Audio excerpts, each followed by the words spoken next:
finalement, c'est l'appauvrissement collectif. Un appauvrissement collectif à travers cette fuite en avant, puisque la mauvaise gestion de l'argent public, finalement, asphyxie le pays à petit feu, de notre point de vue.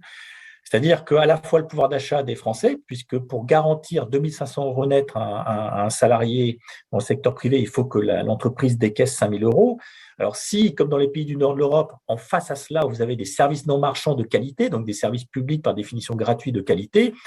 la compétitivité de la nation n'est pas entachée puisque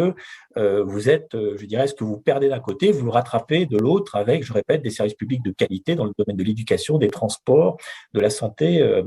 etc., etc., etc. Aujourd'hui, on est plutôt dans une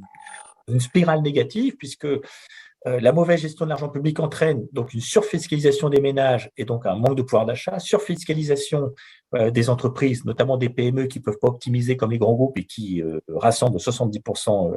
des salariés, et